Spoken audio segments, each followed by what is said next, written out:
नमस्कार सभी बैंकर साथियों का बहुत बहुत स्वागत है।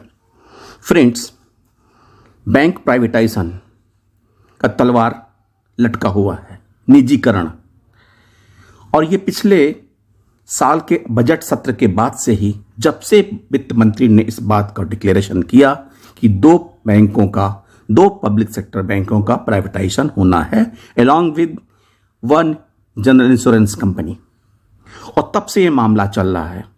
कभी विंटर सेशन, कभी मानसून सेशन, अमेंडमेंट बिल आएगा, प्राइवेटाइजेशन होगा, और फिर अब फिर जोर पकड़ने लगा है। हालांकि वित्त मंत्री ने पिछले बार ही कह दिया था कि डिइन्वेस्टमेंट की इस पॉलिसी को कंटिन्यू करते हुए पब्लिक सेक्टर बैंकों का प्राइवेटाइजेशन होना है। फ्रेंड्स, और शुरू में 4 बैंकों का नाम आ रहा था: bank of India, bank of Maharashtra, central bank of India और इंडियन ओवरसीज बैंक। फिर धीरे धीरे करके 2 बैंकों पर नाम आ गया, और ये हल्ला होने लगा, ये शोर होने लगा कि नीति आयोग ने 2 बैंकों को रिकमेंड करके नाम भेज दिया है वित्त मंत्रालय को। लेकिन गवर्नमेंट की तरफ से आज तक कोई ऐसा समाचार या कम्युनिकेशन नहीं आया जिसे पता चले कि they have picked the name of the bank. फिर भी उन 2 बैंकों का नाम जो नीति आयोग के ने रिकमेंड किया है, जैसा कि सूचना आ रही है, मीडिया रिपोर्ट्स आ रही है, इंडियन ओवरसीज बैंक और सेंट्रल बैंक ऑफ इंडिया, यानी 2 वीक बैंक को पहले टच किया जाएगा प्राइवेटाइजेशन के लिए। फिर बीच में खबर आने लगी कि गवर्नमेंट अपने इंटायर स्टेक बेच के सबको प्राइवेटाइज करेगी। और अब 2 दिनों पहले, 1 दिनों से पहले समझ लीजिए कि एक रिपोर्ट की खबर आ रही है, जिसके हिसाब से अब इंडियन ओवरसीज बैंक और सेंट्रल बैंक ऑफ इंडिया के बजाय 2 स्ट्रांग बैंकों को सेल करने के लिए रिकमेंडेशन हो रहा है। और वो बैंक हैं बैंक ऑफ बड़ौदा और इंडियन बैंक। ये खबर कहां से कैसे आई, आपको बता दूं कि national council of applied economic research का एक रिपोर्ट पब्लिश हुआ, और इस रिपोर्ट को बनाने वाले 2 महानुभाव, इकोनॉमिस्ट अरविंद पनघड़िया और पीएम मोदी की एडवाइजरी काउंसिल की मेंबर, इकोनॉमिक एडवाइजरी काउंसिल की मेंबर पूनम गुप्ता। और ये Poonam Gupta national council of applied economic research की हेड हैं 21 से, जुलाई 21 से।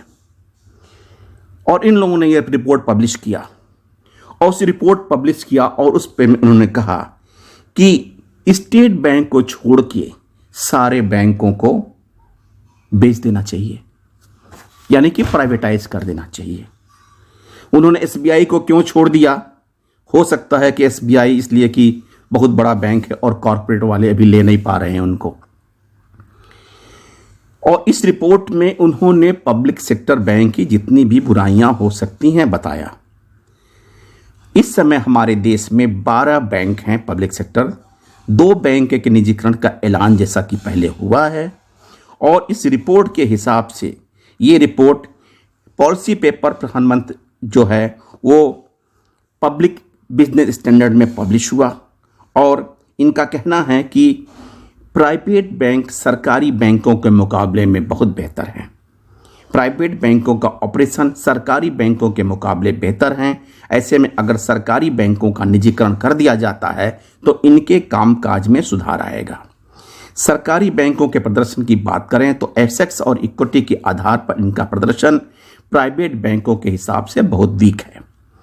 डिपॉजिट और लोन एडवांसेस दोनों मामले में प्राइवेट बैंक आगे निकल गए हैं।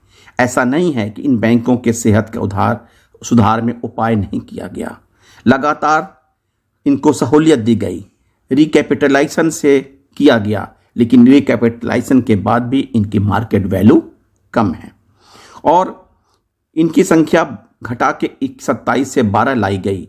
10-11 में मर्जर भी हुआ, और पब्लिक सेक्टर बैंकों में $65.67 बिलियन की लिक्विडिटी डाली गई। एसबीआई को छोड़कर बाकी सभी बैंकों की मार्केट वैल्यूएशन फंड इन्फ्यूजन के मुकाबले में कम रही है। एनपीए ज़्यादा है, रिपोर्ट में कहा गया है कि स्टेट बैंक को छोड़कर बाकी 11 पब्लिक सेक्टर बैंकों की मार्केट कैप $30.78 बिलियन है, जबकि इनको $43.04 बिलियन को रिकैपिटलाइज किया गया। अब यहां पे इनकी बात सारी बुराइयां, अब यहां पे इनका कहना है कि हम उन बैंकों को प्राइवेटाइज करें, एग्जाम्पल सेट करें ताकि आने वाले दिनों में सारे बैंक प्राइवेटाइज हो सके, उसमें रिटर्न ऑन एसेट्स ज़्यादा हो, एनपीए कम हो, और इस तरह के 2 बैंक चूज किए जाएं। और इनके रिपोर्ट के हिसाब से, इनका रिकमेंडेशंस के हिसाब से कि दो बैंक ऑफ बड़ौदा और इंडियन बैंक हैं जिसे हम सेलेक्ट कर सकते हैं। यानी कि इंडियन ओवरसीज बैंक और सेंट्रल बैंक पीछे रह जाएगा क्योंकि वीक बैंक है, और जो स्ट्रांग बैंक है बैंक ऑफ बड़ौदा और इंडियन बैंक, ताकि कारपोरेट के हाथ में मलाई लगे। इन्होंने यह भी कहा कि कारपोरेट घरानों को शामिल करे सरकार।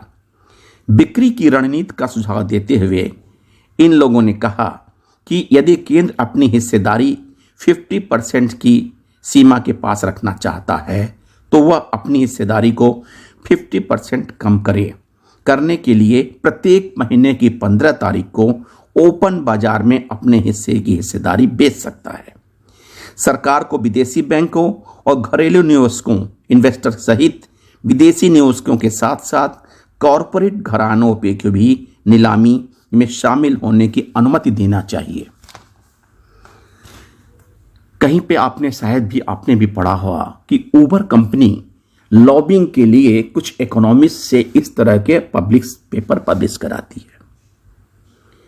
ऐसा लगता है कि कॉरपोरेट हाउस इन बैंकों को परचेज करने के लिए अपनी लॉबिंग करके इस एनसीआर से एक रिपोर्ट तैयार करवाई गई।